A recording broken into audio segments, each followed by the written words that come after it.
and welcome to the first of the series of our grand rounds. And I should say that I have nothing to disclose, and that we have to leave the room by 8:45, so that it's not going to be a very long lecture. There is another lecture, I'm told, or another use of the room. So what I thought I would talk about, and so there are new students and new residents, so I thought I would talk about mitochondrial biogenesis and genetics, and I'm going to talk about basic principles of how mitochondria function, and mostly focus on the genetic principle of mitochondrial biogenesis. I don't know whether we have a pointer or something.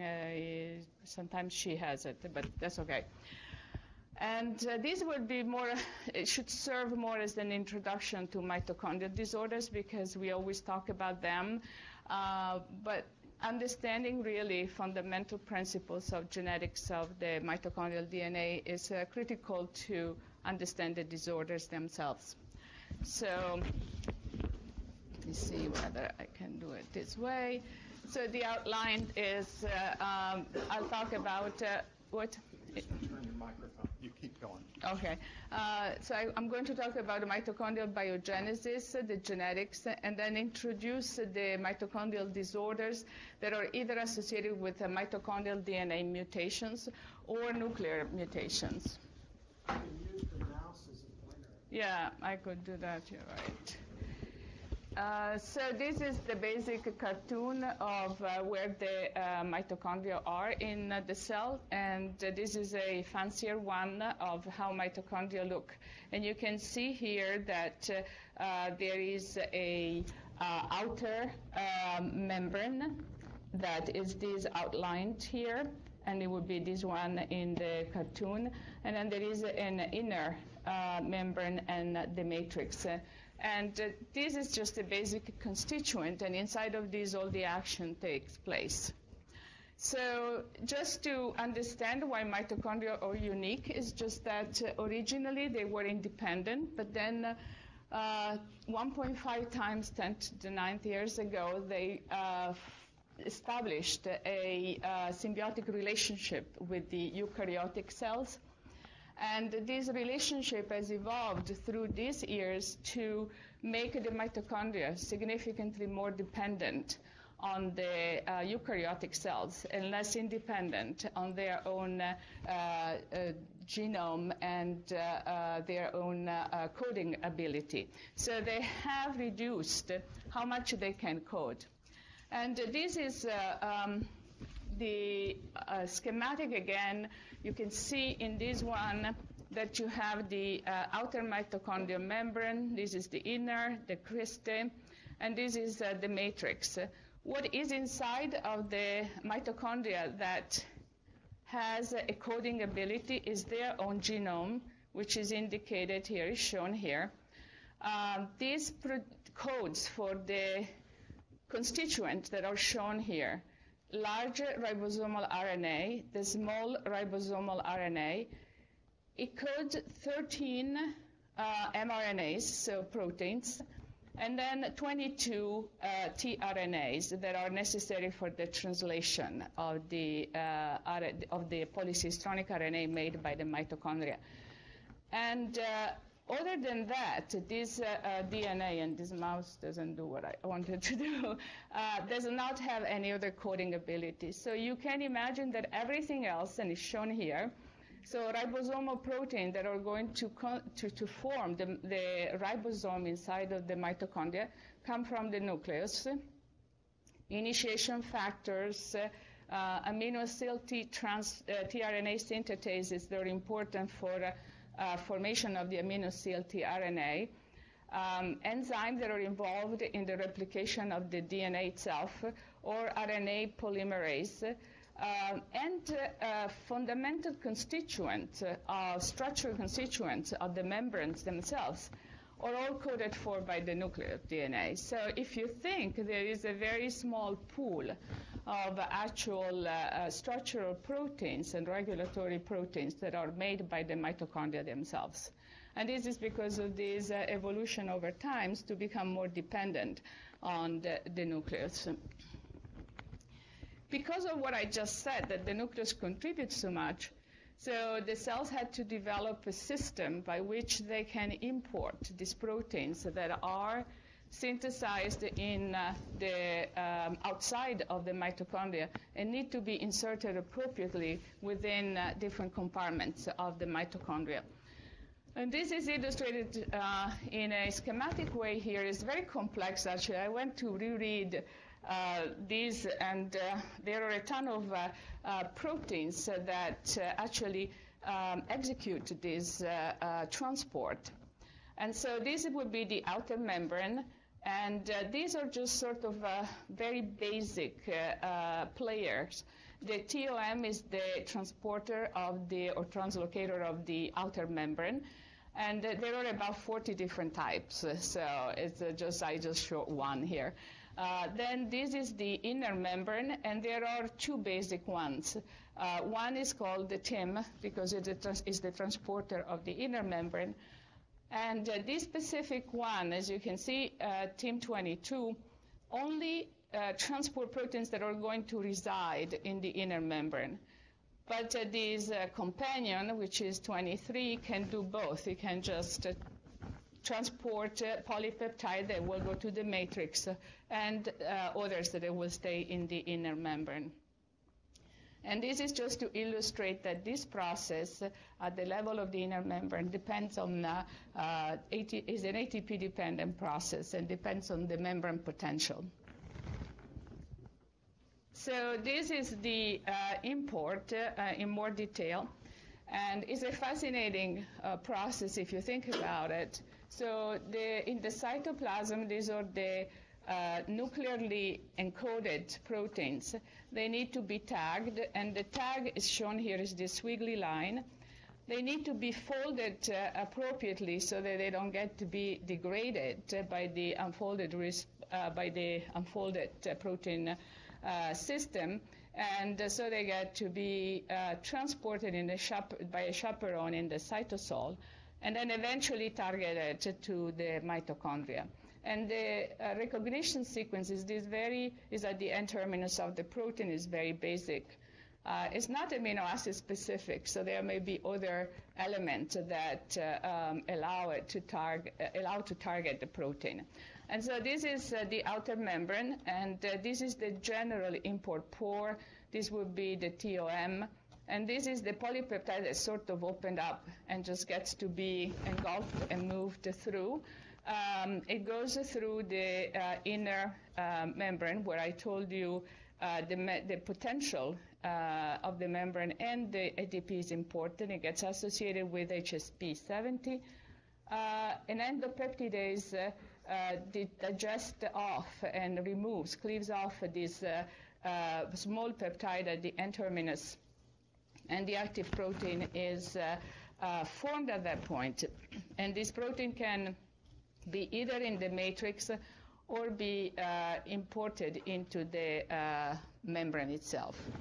And so all these proteins that I showed you at the beginning that are encoded for by the nucleus eventually have to reach their final destination and do their job. So I told you that, so all of that comes from the nucleus, and then what does the mitochondria do? Because they do something. So they have their own genome, and it's shown here.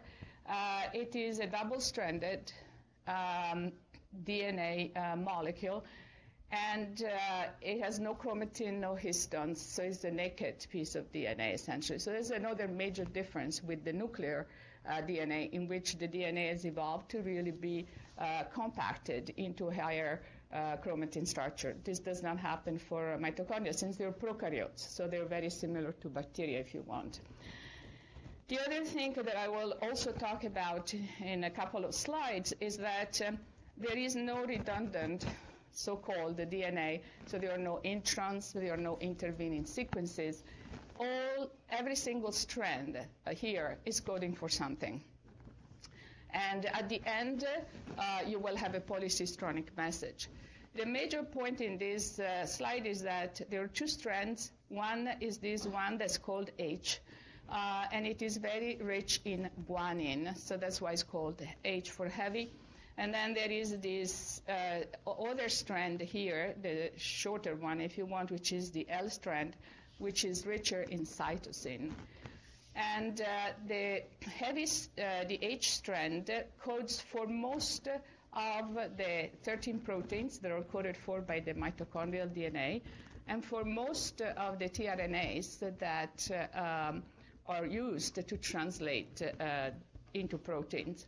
And these are indicated here, and the names is the cytochrome B, some of the ND proteins. There is the COX, which is the cytochrome oxidase, the ATP. This is would be complex 5, and you can see that these blocks of coding are interspersed or punctuated by little sequences that code for the tRNAs. And this is something that is important in the final processing. It's just that this strand is sort of interspersed with tags that are the tRNAs themselves. The light strand codes only for one protein and then for a group of the tRNAs. When the replication occurs, and that is mediated by enzymes that come from the nucleus, there is an origin of replication, as in bacteria. So it starts, and it starts from the heavy strand, the H strand, and it goes this direction. It starts from this origin of replication. This D loop is a hypervariable region where the priming of the replication starts. When this strand replicates or is basically synthesized all the way here, the synthesis of the light strand starts in the opposite direction. And so one of the features of mitochondrial DNA replication is that it's a bidirectional process, and this is unlike what happens in other systems, and it is asynchronous. So you first start in one strand, then you go almost more than halfway, and then the other strands get to be made. Then once this is just to replicate the DNA, and I should say that a typical mitochondria has 5 to 10 copies of DNA. So, and they may not be all the same. They may have polymorphisms or mutations, and that creates the heterogeneity that I'm going to talk about. So this is the transcription, and the transcription is just to really, you want to make a message out of these strands. And again, each strand is transcribed independently. And when all that is said and done, what you're going to have is a polycistronic message. And the concept of polycistronic is the bacterial idea that you have a long piece of RNA that contains everything as an information. And so then you have to cleave it, because you have a long, long piece, and you have to get all the individual pieces so that you can have proteins made out of it or tRNA. And this is an example of what happens, and that's why it also illustrates why it is important to have the tRNA interspersed in the genome. So this would be COX-3, and adjacent to that, there is the GlyT RNA. At this point, there is a recognition sequence for an RNase P that will cleave here and will release, if you want, COX-3 from the remainder. And as it is shown here, the message ends with amino acid. It does not end with a stop codon, as typically happens in the nuclear DNA. It does not have a poly A tail, as you would have in a typical nuclear gene. This gets to be added on because it needs it, but it does not have it in the coding. And it is added here so that there is an enzyme that adds this poly A tail, creates a stop codon. All these messages end with UA, and in mitochondria, UAA becomes is a stop codon. So this will create a stop so that the ribosome know when they have to stop and fall off. and there is a polyadenylation tail that stabilizes the message. Otherwise, the poly messages are generally unstable. That is not true for all of them. So now we have released the COX-3 from the tRNA. Now we have to cleave on the other side so that this ND3 gets to be started. And here there is an endonuclease, a 3' endonuclease that will cleave here. It will release the tRNA. Here is the first methionine of this protein, ND3 in this case. And that will go on and be processed likewise at the 3'. In the meantime, something has to happen to the tRNA to be matured. And there are enzymes that will add a little tail here, and they will make this tRNA mature. And then it's going to be transformed into the amino acid RNA by enzymes that are coded for by the nucleus. So the 3' endonuclease, the RNase P, all of this comes from the nucleus. So these mitochondria would be totally unable to process anything on its own unless it had all this contribution. So again, when you go and then translate, finally, you have these messages floating around. The ribosomal and tRNA are all mitochondrial encoded, and there is a reason for that. And the reason is that the mitochondrial genetic code is different than the nuclear genetic code. So if you take a triplet in the mitochondria, it does not have the same code as in the nucleus. So TGA is a stop codon for the nuclear DNA. It is an amino acid, and I think is a glutamic acid for the mitochondria.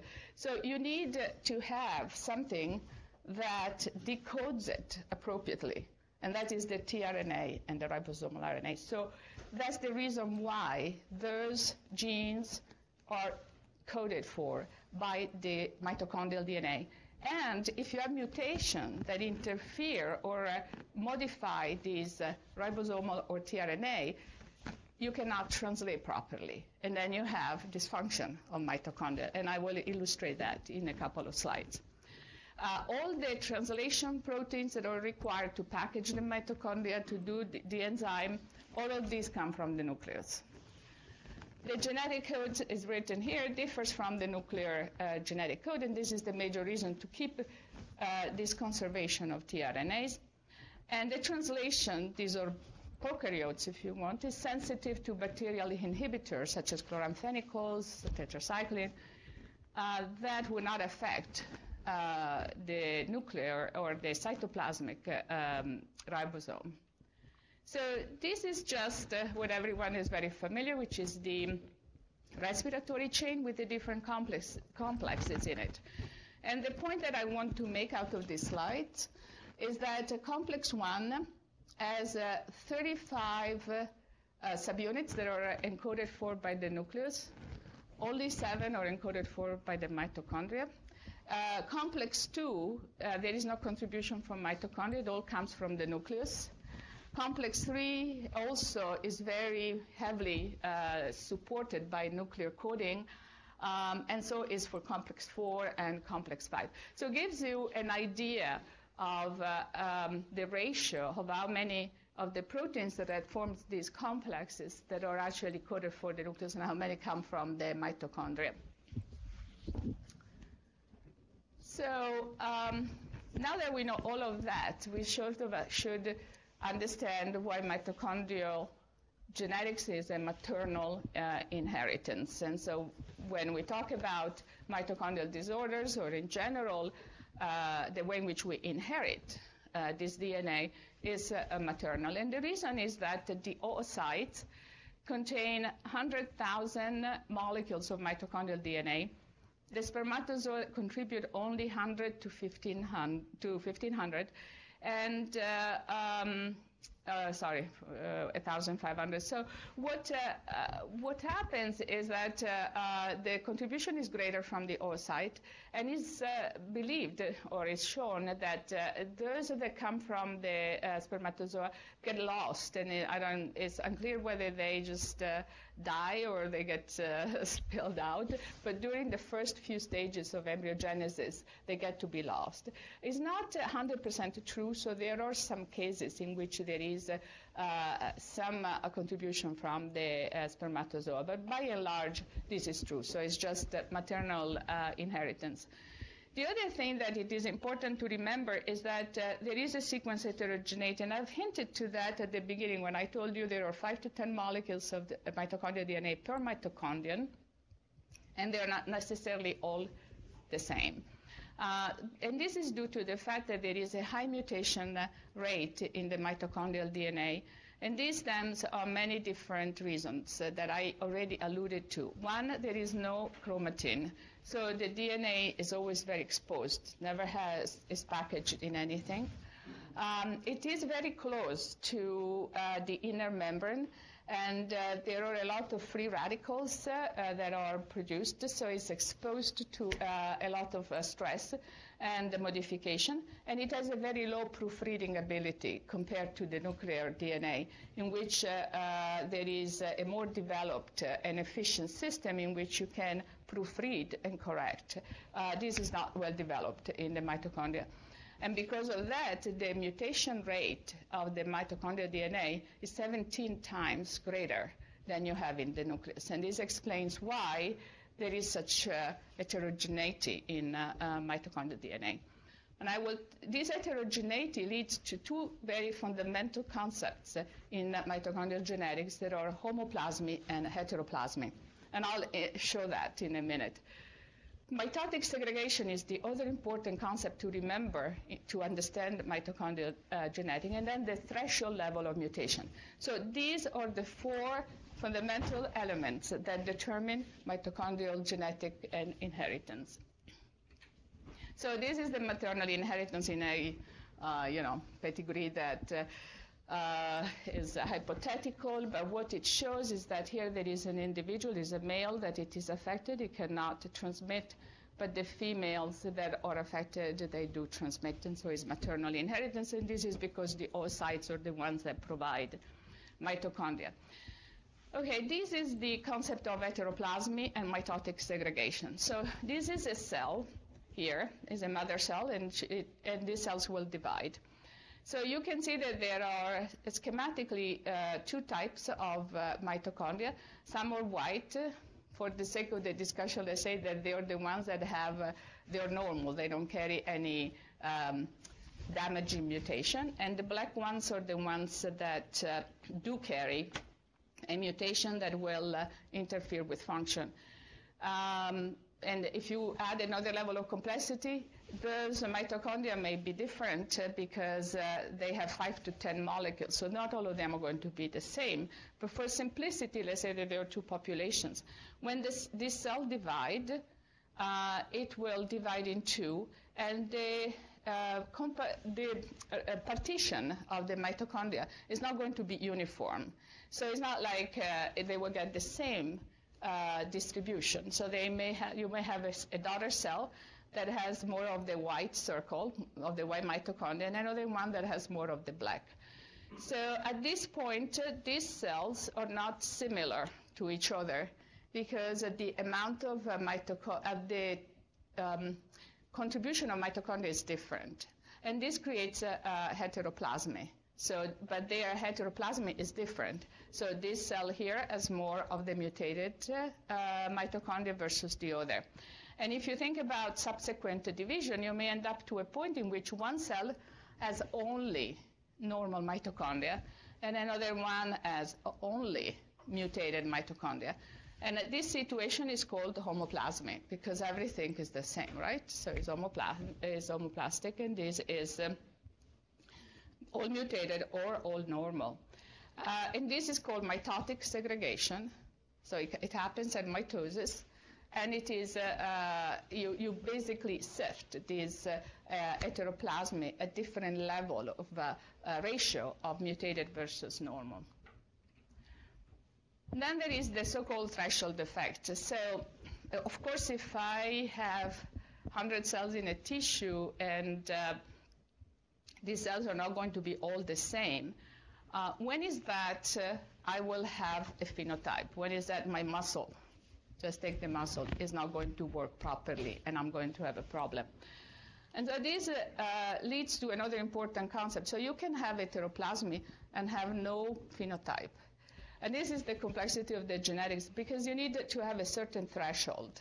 So for a certain heteroplasmic mutation to become clinically relevant or give a phenotype, there is a certain threshold. And this threshold is spelled out here, is a minimum critical relative proportion of the mutated versus the wild-type mitochondrial DNA that it is required to express a certain defect.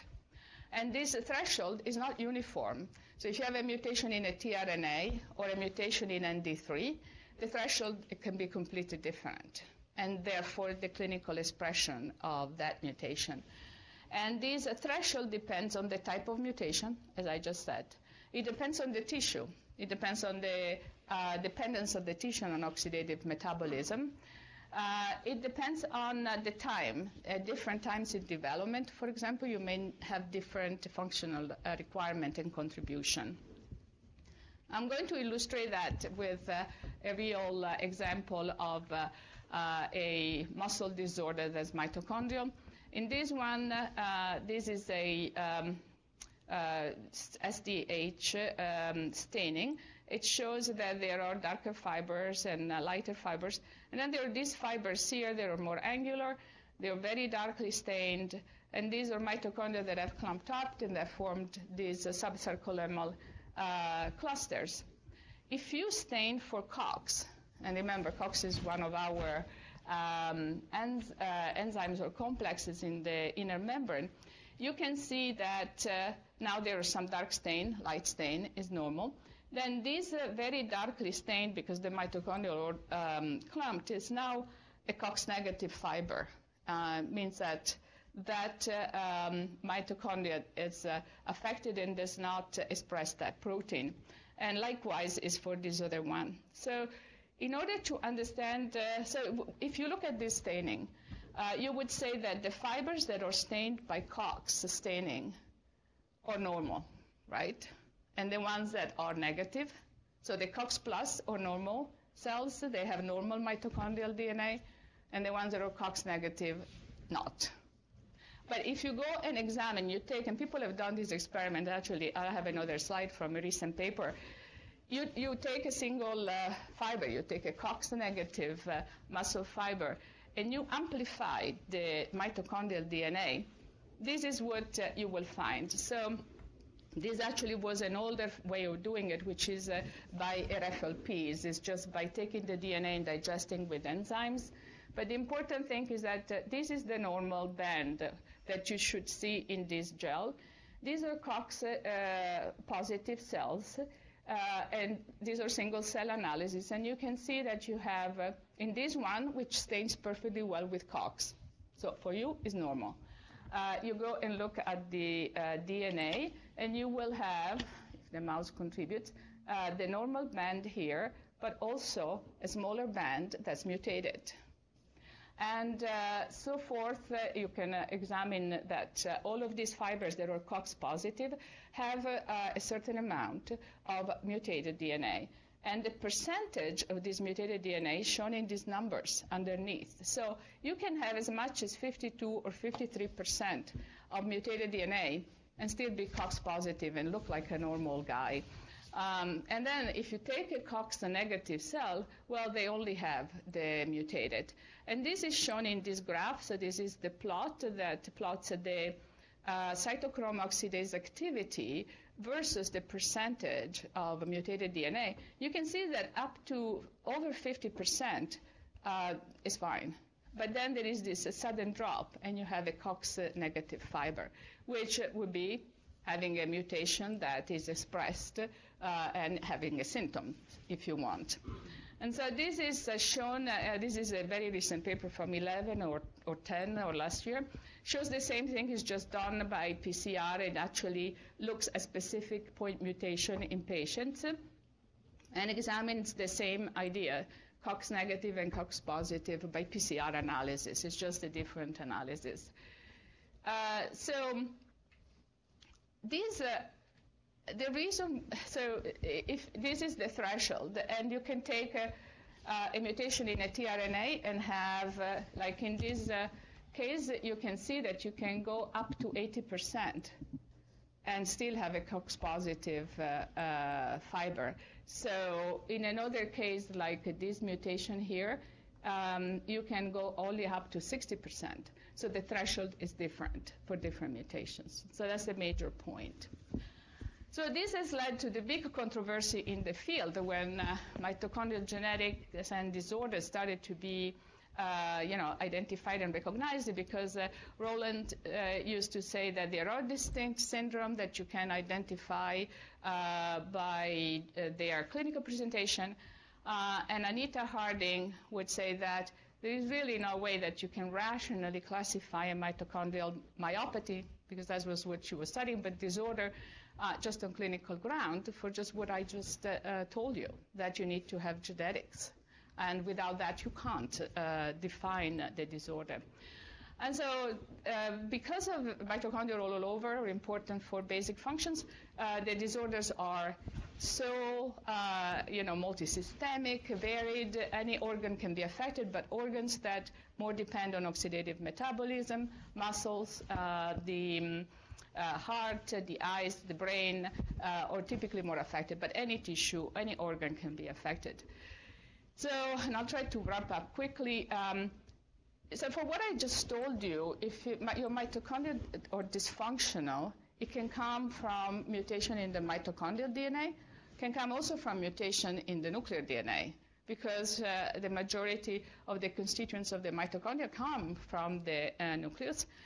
It's also obvious that mutation that affect the nuclear DNA affect the maintenance of the mitochondria themselves, and then there are acquired mitochondrial dysfunction. So when you look at a mitochondria that does not work, this it could come from all these different origins and interrelationship between all of these. So you can have a mutation in the mitochondria that if you do not get exposed to rotenone or to some environmental agent, doesn't do anything. I mean, you can just go, but you're exposed to that, or you're treated for HIV with one of the nice retroviral agents, and that will interfere with replication of DNA, and then the disease will express itself, or the mutation will become clinically relevant.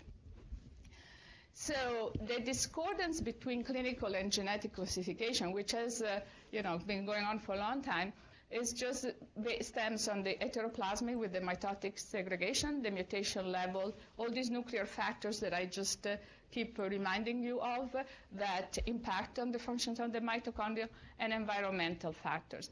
And this illustrates a pedigree.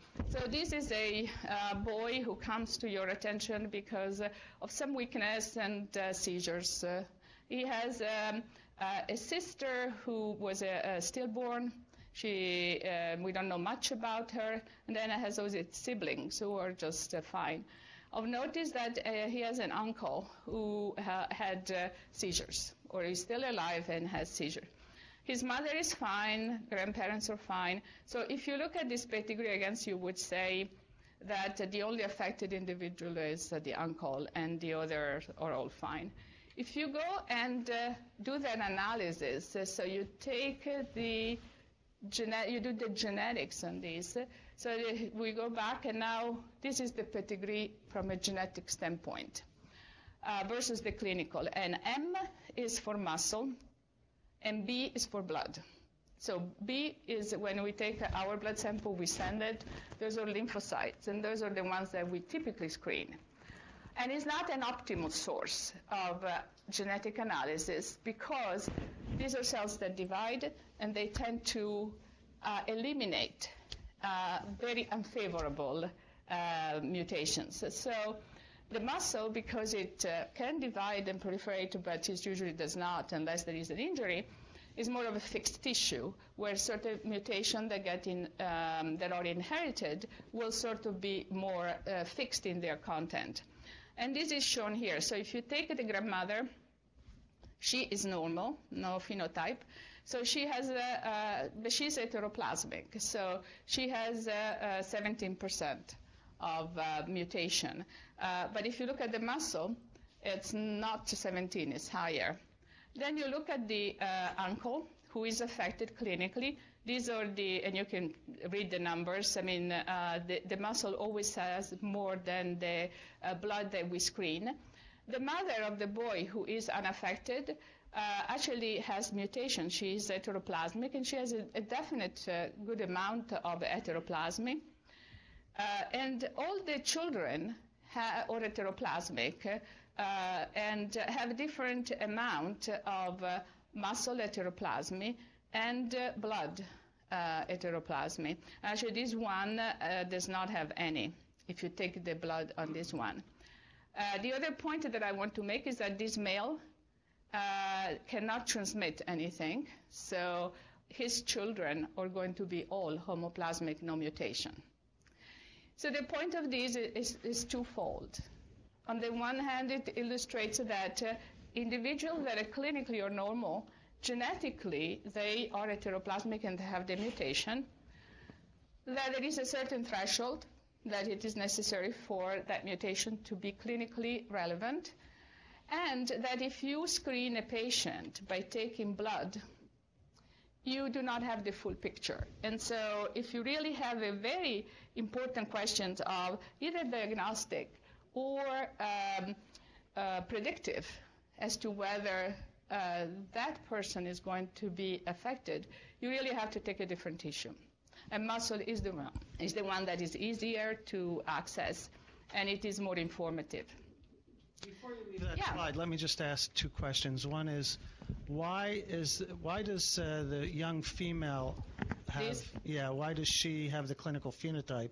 She doesn't. Oh, the clinical phenotype is there. Oh, that. She's white, right? So this is the phenotype. So she's a normal SIB. He's a normal SIB. The only one we don't know much is this girl. We assume that she died and maybe she wasn't normal. She was, and this is her.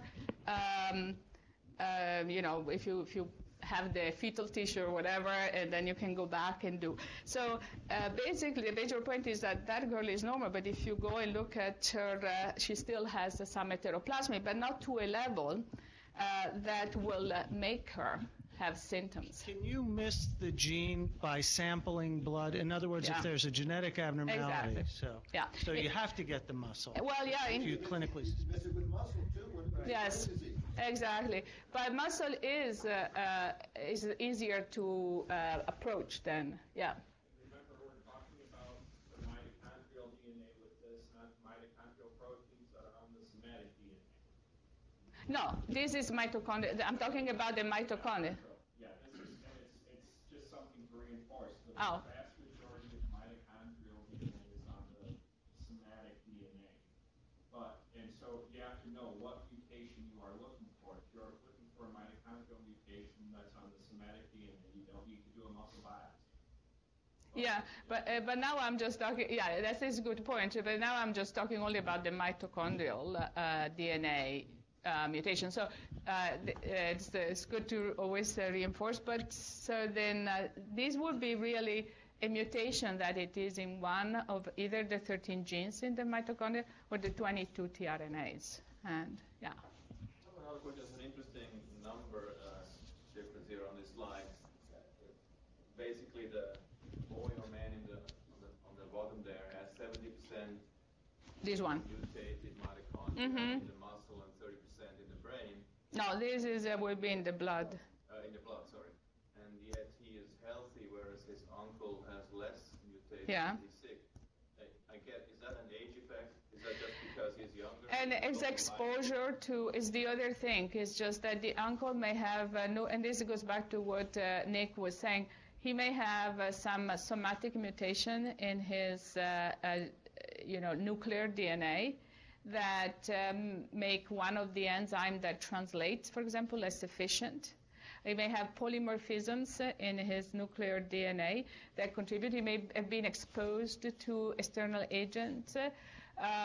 So all these other things that I talked about, environmental, antibiotics, age is another important factor. I'm not going to touch on that, but the accumulation of mutations that occur by aging.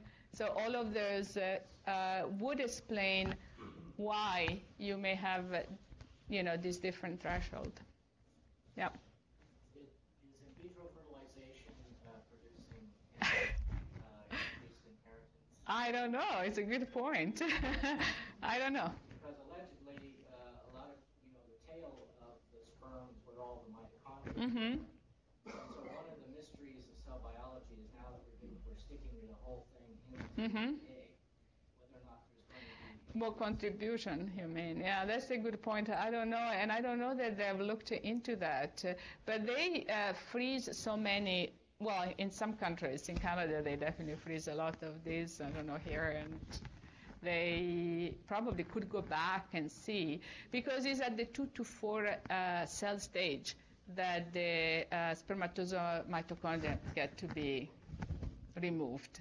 So they go to, I thought that they go to like 16 or 32, so they will be able to do that type of experiment. It's a very good one. So let me just try to wrap up because we don't have much time. And so this is just to say that if you look at the type of mitochondrial DNA mutation that can occur, they can be large-scale rearrangements. And so these are just huge deletions. These typically are sporadic, so like Kern-Sayers, and there are multiple deficiency, of course. You can imagine that they can remove 4 or 5 of the tRNAs or coding protein. There can be point mutations in the coding genes, or they can be mutations in the tRNA and the ribosome RNA. I just reiterated the same concept. This is a case study very quickly because a patient who came to my office.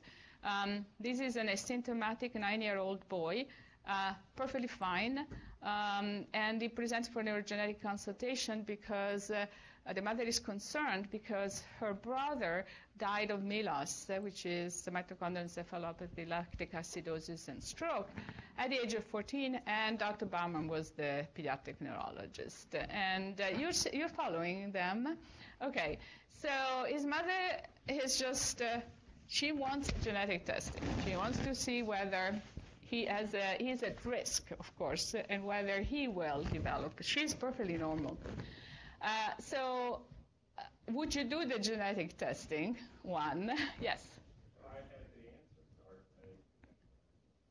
Depends on how many other people are affected with the MELAS. I mean, that determines the predictive value of the test. If there's a bunch of other family members, then you might end up doing it. But if it just was the isolated one, would you do it?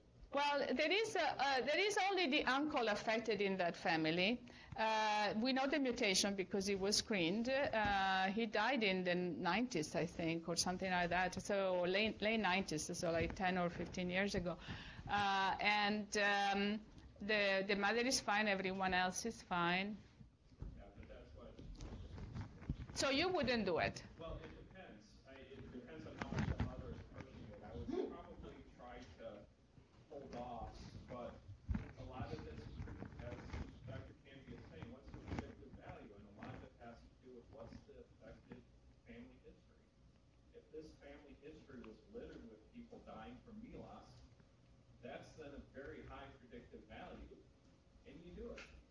But, If there's no one else, so it's very similar to the pedigree, the hypothetical pedigree that I showed with the phenotype and the genotype, right? There is an uncle affected, and then actually this boy is not even affected. It's perfectly fine. But it's getting close to the age at which his uncle expressed the disease and manifested the disease.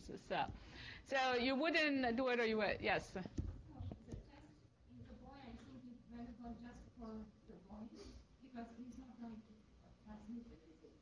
Well, so you can do it in anyone. The test is available. So we knew the mutation, so it was really easy. I could just send this DNA to Athena, say, hey, just screen for that mutation that was in his uncle, or screen whatever. The question here is that the mother comes with this. It says, my brother died of this, and I want to know whether my son is going to have the disease and manifested. And I kept talking to her and say that I could do it in the blood, but that had all the problems that I just, discussed until now. But she still wanted it, and so we did it. He had an heteroplasmy, so he was positive for the mutation. And then I had to deal with the issue of heteroplasmy, how much did he have? Because the test will tell you mutation such and such present. And that's what you have. And then you just have to say, and this was very pertinent, what does it mean? So she said, well, let me see whether I carry the mutation. Of course, she does carry the mutation. And then we went and I talked to the director there, and I asked him the percentage. And it was about 25 or something percent. He gave me an estimate of that in the blood. And she and him have a very similar amount of heteroplasmy. However, I can not tell her that even if they have the same heteroplasmy in the blood, they are going to have the same heteroplasmy in the brain or in the muscle. And so then I referred them back to Dr. Bauman. So that was my solution to the problem after long discussion. And this is, people might not be interested, but I got very interested on how they determine the heteroplasmy. And you can think that it is easy if you have a deletion. And I'm sorry that I didn't put the source of this. It's a very nice article. But this shows that if you, these are cybrids. Cybrids are cells that you can make. You have raw cells that have no mitochondrial nucleus, and then you can basically replenish them with the mitochondria from a patient, and those are hybrids, and then you can study those. But what this shows is that by PCR you can do that. You can have primers that amplify here and here. These will be unable to amplify a normal piece of DNA molecule because it's too long, the piece. The PCR will not be able to amplify that. So you have a third primer here. So the normal will be this will amplify this portion, and the other one primers will amplify the other, because in the deletion, all this piece that is here will not be, well, all this piece is not there. So you get to have these bands that you can quantify. You see that there are different ratios. So that's how they do the quantification, which is very nice. This is more complicated for the point mutation. I'm not going to go into that, but it was a technique that was developed by Eric Schoen and Billy Di Mauro.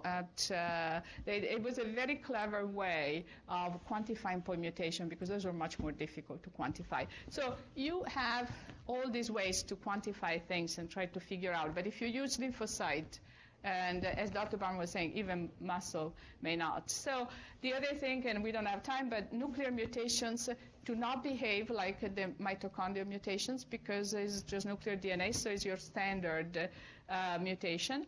These are the different disorders that can occur, whether they are in the nucleus or in the mitochondria.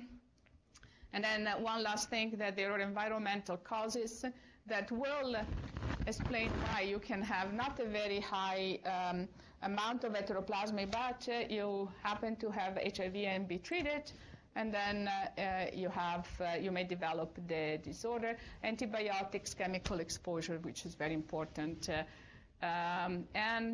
So these are the same concept, and this is for Dr. Smith, actually, to close. So I was in Turkey, and Dr. Smith was very curious about Hagia Sophia. So this was in the mountains of Turkey, and this is the Hagia Sophia, the church from the outside in Istanbul. And this is the cupola of the Hagia Sophia, and I took this one because it's sort of a freestanding cupola, and I'm not a very good photographer, but there are 16 beams that actually hold these cupolas. And what is nice is that there is Arabic writing, and since it's Ramadan, it's good to show it. And it's because the church from the Constantin time, then was converted to a mosque, but eventually the Sultan decided to have his own mosque, and he got the Blue Mosque, which is next to Hagia Sophia. Okay, thank you very much, and I think we are on time.